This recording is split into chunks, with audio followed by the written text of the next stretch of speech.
Hello friends, it's TechMan Pat. Hope you are well. Today we are reviewing these two phones. I thought of doing the video separately, one for this phone and one for the other, but I think they were a little bit too similar and the price difference was just not significant enough to do so. So I wanted to show you this in two halves and recommend which one you should get because I'm in love with this Android phone. I am so impressed at the quality of the phone, at the price point, and actually, generally speaking, how nicely it performs. And one of the highlights is the photo taking. So I'm going to be mainly talking about the XT. Why, you might ask? Is because this is my favorite Realme phone out of the two. Not that I got to test all the lineups, but out of the two, this is the reason you should get an Android phone. This one right here, the XT. So let me go through some of the specs for the Pro first, and then we'll start talking about the XT. This Pro, and look, you might say, why name it Pro? I don't know why companies use Pro, and Realme is probably using Pro because everybody else uses Pro. But let's talk about what this phone has. This is a 6.3-inch device with 1080 by 2340 pixels. It's got 48 megapixel camera. It can record in 4K. It's got, well, depend where you buy it from, but it's got about 4 to 8 gigs of RAM, plenty IMO for an Android anyway. 4035 milliamps of battery life, which means this lasts for nearly 2 days.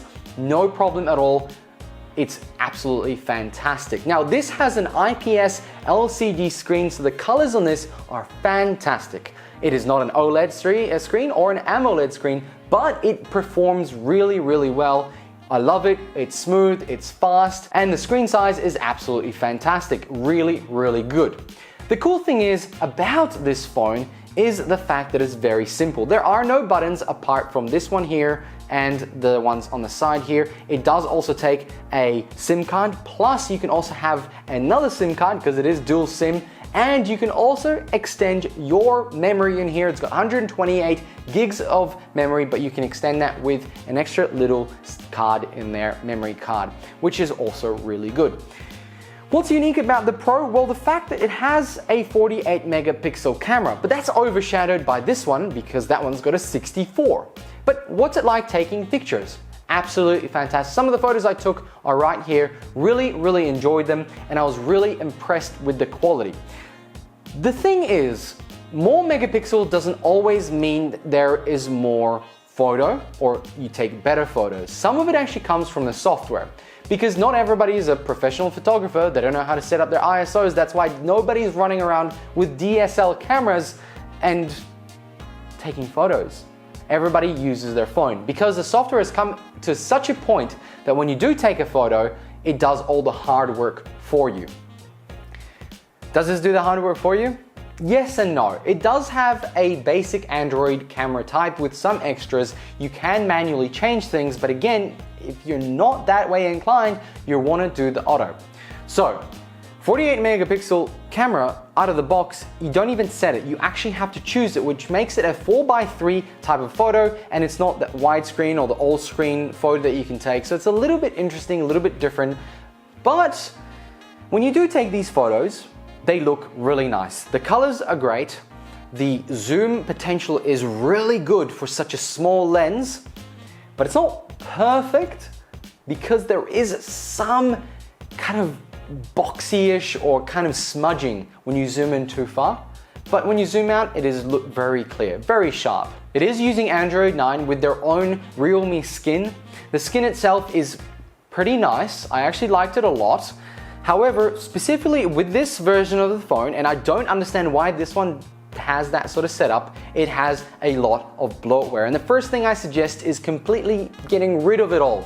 It's all crap, you don't need it, and I would question the authenticity of some of these applications on there. Now, the fingerprint here, pretty standard on the back, nothing unique. It has a little notch at the top, all fine, very small front-facing camera. It has a face unlock, but I wouldn't suggest using it because it's nothing as near as Face ID or even Samsung's version of Face Unlock. So there's that.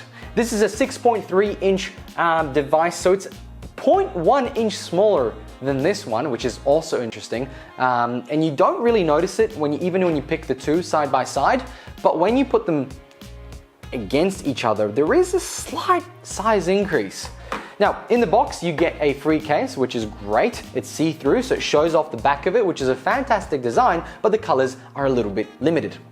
So what did I like about the phone? Well, first of all, Android is smooth as butter, Android 9, and there will be an upgrade to 10. The photos that you take are great, the battery life is fantastic, and I couldn't go wrong. I had no issues with slowdown, and I absolutely loved using this phone. Both of them should have come with a quick charge actual inside. I think that's what they say on the box, but one of them didn't. I'm wondering if it's just a mistake, but both of them can do quick charge, which is good, but no wireless charging. So this one is $399. A very nice phone with an all-screen screen. The ratio is pretty good, like it's got a little lip at the bottom, as you can see in some of these shots, but overall, the quality of this phone is absolutely fantastic. It is cheaper than this one. So, the Realme XT. This is the one I'm actually excited about, and this is the one I'm going to recommend to you. And let's start off with all the things I really like about it. The size, 6.4 inches, absolutely fantastic. It's 0.1 of an inch bigger, you don't realize, but the screen is a little bit bigger. It has an in-screen fingerprint. No more of this fingerprint on the back, no Face ID, and some people don't like Face ID, and some people do prefer the fingerprint. I thought it was great. It works really fast. It's just spot on. It's built into the screen. You don't see it when you're using the absolutely gorgeous AMOLED screen. You don't see it. It's just spot on. Look, I cannot say enough how much I love in-screen fingerprints, and I've heard some bad things about it, so I was a bit hesitant. Now, in saying that, there is some negatives about it. So if your hands are wet or you just washed your hands, yeah, good luck unlocking that. Not gonna happen at all. You need to have fairly dry hands and you need to hit the spot kind of exactly in there. But when you pick it up, that spot will light up, so you'd have no issue at all. But it did annoy me that I couldn't unlock it with my wet hands. And I can't just unlock it by looking down at it, which I really liked about the actual iPhone. In regards to specs, it's exactly the same as the previous one. It's got a Snapdragon 712 and it has 4,000 milliamps of battery. It's got actually 35 less than this one. Might be just due to the space of some of the stuff that's added in there. And some of the stuff that's added in there is that 64 megapixel camera. What's the difference between 48 and 64? I honestly couldn't tell you, apart from the number. The difference in photo was I took the same photos. Just have a look, the exact same photos, no difference at all. In saying that, I'd still choose the 64 because it's more, right? It's more numbers. But again, like I mentioned before, it's actually a little bit more about the software, not necessarily how many pixels you can pack into the phone. In saying that, both cameras have a quad camera setup. One of the cameras is widescreen, one of them is telephoto, and one of them is macro. And some of these photos, as you can see, look absolutely fantastic with that macro lens. I absolutely enjoyed taking photos close up, which you really cannot do. I cannot do that with my iPhone. I couldn't do it with my previous phone. You need a macro lens. And you know what? If there's a little bug, you want to take a photo of it, it just looks fantastic. So the cameras on this are so good. So what I want from Realme, if you guys are listening, get software that does more work for us so we can take better photos, because you've got the hardware, you just need a little bit more on the software. What do you need? Maybe some background work where it takes multiple photos like HDR and creates a much faster experience. It's not to say it's slow, a better experience to take better photos, because other manufacturers have proven that it's not all about numbers. They can take great photos without having these ridiculous numbers, because 64 is ridiculous. I remember buying a DSLR camera that had 12 and everybody was like, wow, that's a lot. 64 on a phone. Now, comparing that to a DSLR camera, you don't have optical zoom. It's all digital, so don't expect to zoom in too far. It does have the telephoto lens, which does make it a little bit easier, but it is still a little bit lacking compared to that. So obviously, you only zoom in to a limit, but that's fine, because most people, when they take out this phone, they want to whip it out, take some great photos really quickly, and they want to move on. They're not going to set up a camera, not get the right lens set up, ISOs, all the other bits and pieces, and that's all I know ISO, because that's all I use in these videos. But with this, the photos are quick, they're beautiful, and I'm really happy. What really is the difference? Well, the main difference is that camera, a little bit of an inch, 0.1 of an inch size-wise. This inbuilt fingerprint, I think, is a lot better than the one on the back. Personally, I prefer it, but having wet hands, you can't unlock it, still bothers me a lot. It happened a little bit too often. I tend to wash my hands after petting the dog or doing stuff like that. You kind of wash your hands, or if you touch your phone again, you won't be able to use it. Let's talk about the basics. Call quality, perfect. Screen quality, absolutely amazing on the AMOLED. Darks are very dark and is very beautiful in that regard. Consuming media, so good with that all screen. That little notch didn't bother me at all. And of course, the battery life is really, really good. Now, the colors are a little bit limited on this, so kind of what you see is what you get. I don't mind the colors. Some people might want to go a little bit fancier, different colors altogether. I wouldn't mind an all black sort of phone. I do like a very stylish, dark looking thing. I am worried about dropping it. It's not IPS proof. It does have a 3.5mm jack on both phones. So what you're going to be finding that the top end of phones is going to not have any 3.5mm jacks. The lower end will still keep them, because that's going to be their value add for you as a customer to look at and say, hey, that costs $1,000, this costs half, has a 3.5mm jack, does everything. Why would I buy that? Yeah, why? Why would you buy that? This is $499, and to be honest, this is probably better than like the mid-range Samsungs, and it's a lot cheaper. I highly recommend this as your next Android phone. And hell, if I could keep it, I'd be using this one right now.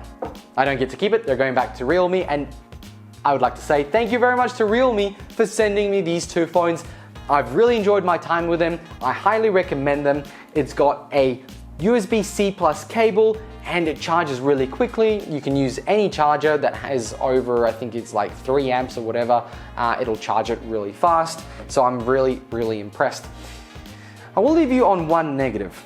Android OS is still a little bit of a mess.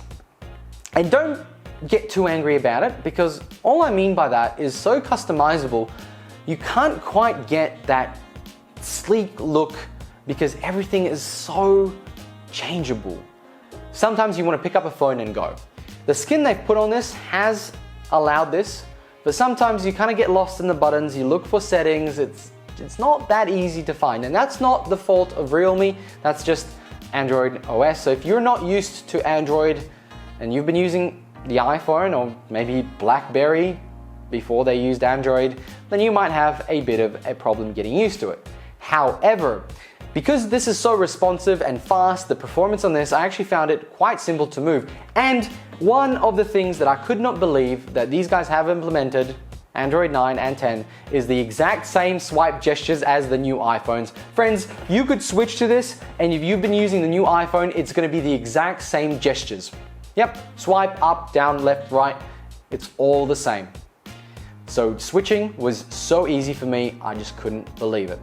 Friends, thank you very much for watching. Let me know what you think about these Realme phones. I'm actually very stoked and very impressed how far they've come. I don't understand why they put Pro on this one, and then this one is XD, but the XD one is much better. I actually thought the Pro was better, but then I started reading about it and I was like, no, this is much better. So friends, $399, $499, your choice. Recommend the XT, better, but you know.